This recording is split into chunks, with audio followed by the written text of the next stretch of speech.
보이지 않는 무형세계와 보이는 유형세계가 하나로 하동하는 근본이에. 하나님의 창조는 보이지 않지만 분명하게 존재하는 무형의 자체가 보이는 유형의 완성체로 전개시켜 놓은 것이다. 피조물의 각 개성체는 사람의 성품 자체를 표본하고 지었으며 생심을 중심하고 무형의 본 형체애로 환원시켜 존재하게 하려는 제1존재의 세계를 부여하시는 것이 근본적인 목적이었다.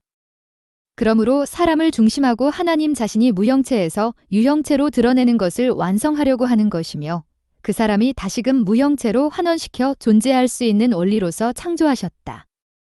이것이 창조의 근본적 중심 목적이다.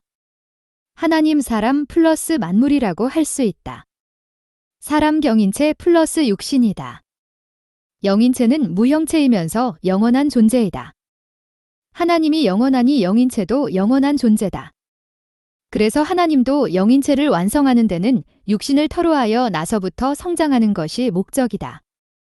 육체는 만물로부터 생존을 위한 몸에 필요한 영양소를 취하게 하는 것이다.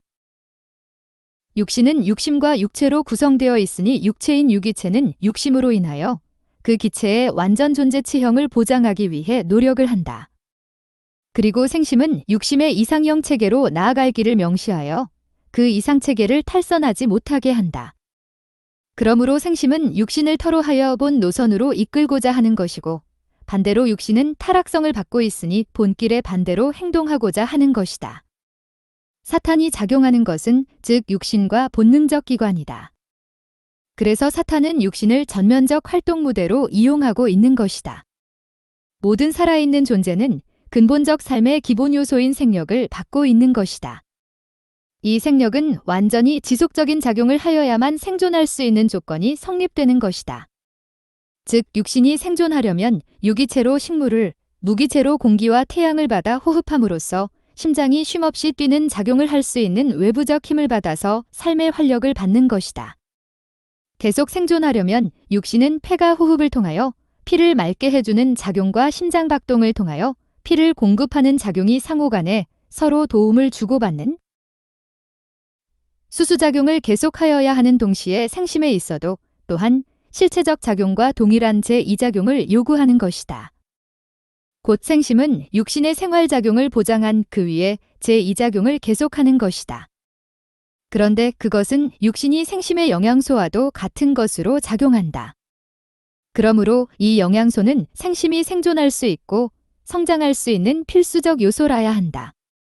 이 필수적 요소가 되기 위해서 생심의 성장을 방해하는 요소를 허락할 수 없다. 그러므로 생심의 성장을 위해서는 정상적인 육신의 삶이 반드시 보장되어야 한다. 그리하여 보장되는 육신의 생력 요소는 생심 요소의 피해 작용과 같은 작용이 된다.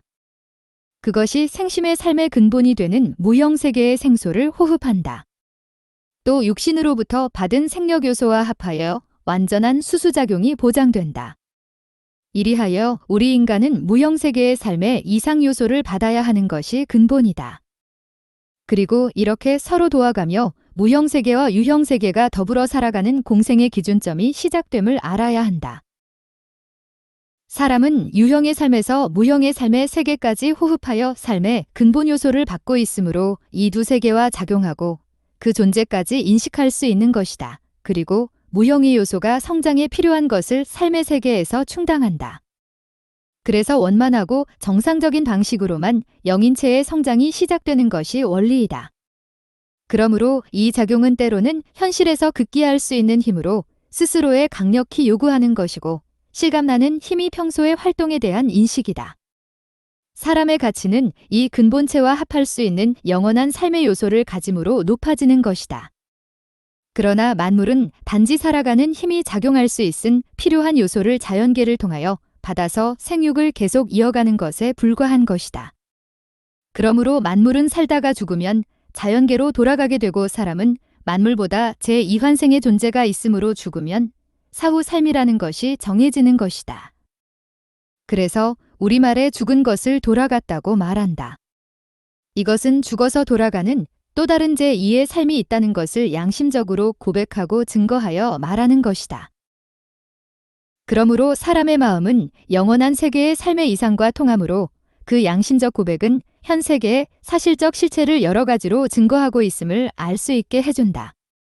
그러므로 타락된 세상에서도 이루어진다고 반복하면 그것이 필연적으로 도달하는 것이다.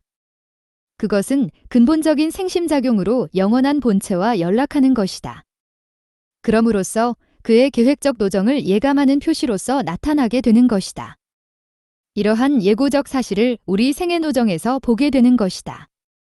이는 사람이 영원히 존재할 수 있는 제1존재이며 그 실체의 확정적 존재가 실제로 존재함을 명백하게 알려주는 간접적인 증거의 표시이기도 하다.